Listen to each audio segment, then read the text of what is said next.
দর্শকদের দীর্ঘ প্রতীক্ষা শেষে বিপিএলে ফিরেছে রাজশাহী। নতুন মালিকানায় এবারের বিপিএলে খেলবে দুর্বার রাজশাহী। রাজশাহী ফেরায় যতটা না খুশি রাজশাহীবাসী, ঠিক ততটাই হতাশ দল গঠন দেখে।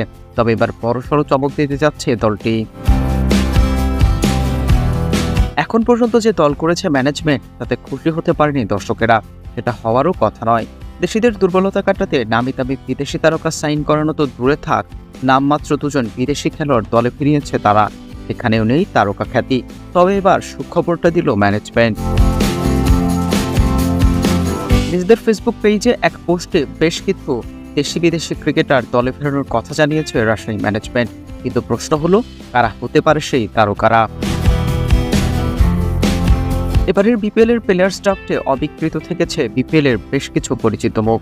Andre Russell, Sunil Narine, Babar Azam, রিজওয়ানরাও আছে সেই তালিকায়। তবে রাজশাহীতে আসতে পারে নতুন মুখ। বেশ কিছুদিন আগে জানা গিয়েছিল অস্ট্রেলিয়ান অলরাউন্ডার মার্কাস স্টয়নিসের সাথে কথা বলছে ম্যানেজমেন্ট। সবকিছু ঠিক থাকলে তাকেও দেখা যেতে পারে রাজশাহী জার্সিতে। জানুয়ারির 10 তারিখের পর থেকে ফেব্রুয়ারি পর্যন্ত আন্তর্জাতিক ব্যস্ততা নেই পাকিস্তান দলের। তাই রাজশাহীর টার্গেট হতে পারে পাকিস্তানি ক্রিকেটাররা। সেক্ষেত্রে বাবর আজম কিংবা রিজওয়ানের কোনো একজনকে রাজশাহীতে দেখা গেলেও অবাক হওয়ার কিছু থাকবে না।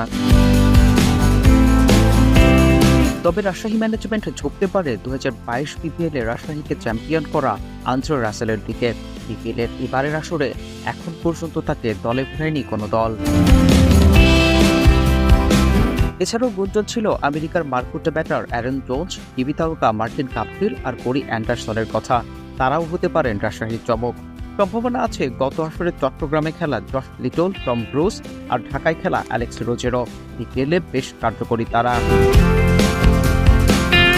তবে ঠিক কাদের দেখা যাবে রাজশাহী জার্সিতে, সেটা জানতে অপেক্ষা করতেই হবে আরও কয়েকটা দিন।